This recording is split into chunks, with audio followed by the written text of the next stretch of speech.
Bayangin deh, udah tinggal 2 bulan lagi bebas dari penjara, tapi malah ketahuan ngedarin narkoba di dalam lapas. Gak kebayangkan? Tapi inilah yang lagi ramai diperbincangkan soal Amar Zoni, aktor yang lagi-lagi bikin heboh karena kasus narkoba.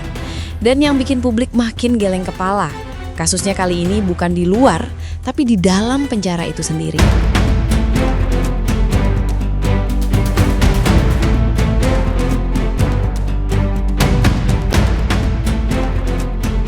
Tahu nggak sih, awalnya Amar Zoni dijadwalkan bakal bebas sekitar Desember 2025. Setelah sempat divonis 4 tahun penjara atas kasus narkoba pada 2023, banyak yang berharap dia bisa berubah. Apalagi beberapa waktu lalu dia sempat tampil lebih religius, bahkan dikabarkan dekat lagi sama keluarga. Publik sempat percaya, mungkin kali ini Amar beneran tobat. Tapi semua harapan itu runtuh begitu aja. Awal Oktober 2025, Polres Metro Jakarta Pusat berhasil membongkar jaringan narkoba di dalam rutan Salemba. 6 orang ditetapkan sebagai tersangka dan salah satunya berinisial MAA alias AZ yang kemudian dikonfirmasi sebagai Amar Zoni. Menurut hasil penyelidikan, jaringan ini diduga mengatur peredaran sabu dan tembakau sintetis dari dalam penjara. Barangnya masuk lewat pihak luar, tapi diatur dan disimpan oleh orang dalam, termasuk beberapa napi yang dianggap punya pengaruh. Dan salah satu nama yang muncul di antara mereka adalah, Amar Zoni. Kejaksaan Negeri Jakarta Pusat pun membenarkan kalau kasus ini udah masuk tahap 2. Artinya, tersangka dan barang bukti udah diserahkan ke kejaksaan untuk proses hukum selanjutnya. Sampai sekarang, status Amar masih tersangka, tapi ancamannya nggak main-main.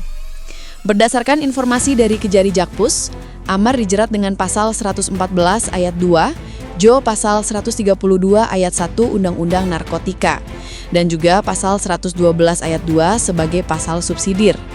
Bahasanya mungkin terdengar rumit, tapi sederhananya, kalau terbukti mengedarkan narkoba, hukumannya bisa minimal 5 tahun penjara dan maksimal seumur hidup bahkan hukuman mati, tergantung perannya dan jumlah barang bukti. Dan karena Amar ini residivis alias pernah melakukan kejahatan yang sama, otomatis ancaman hukumannya bisa lebih berat, apalagi kejahatannya dilakukan saat dia masih menjalani hukuman lama. Jadi peluang dia bebas Desember 2025 bisa dibilang udah nggak ada lagi. Kasus ini langsung jadi sorotan nasional, bukan cuma karena nama besar Amar Zoni, tapi juga karena satu hal yang jauh lebih serius. Gimana bisa narkoba beredar di dalam penjara? Banyak anggota DPR sampai aktivis anti narkoba yang mempertanyakan seberapa lemahnya pengawasan di lembaga pemasyarakatan kita. Beberapa menyebut peredaran narkoba di dalam lapas bukan hal baru. Tapi baru kali ini publik benar-benar melihat bukti betapa dalamnya masalah ini. Sementara itu, pihak kepolisian dan kejaksaan berjanji bakal menindak tegas, termasuk memeriksa oknum petugas yang mungkin terlibat. Karena jelas, tanpa bantuan dari dalam, mustahil barang haram bisa masuk dengan begitu mudahnya. Publik pun terbelah. Ada yang menyalahkan Amar sepenuhnya, bilang dia nggak belajar dari kesalahan, bahwa semua kesempatan yang dikasih negara, keluarga, bahkan fans, disia-siakan begitu saja. Tapi ada juga yang berpendapat, sistem pembinaan di lapas kita memang nggak benar-benar membina. Napi bisa tetap akses barang terlarang, bahkan jalankan bisnis dari balik jeruji. Kalau begitu, gimana mau pulih atau berubah? Beberapa psikolog publik juga menyoroti sisi lain kasus ini.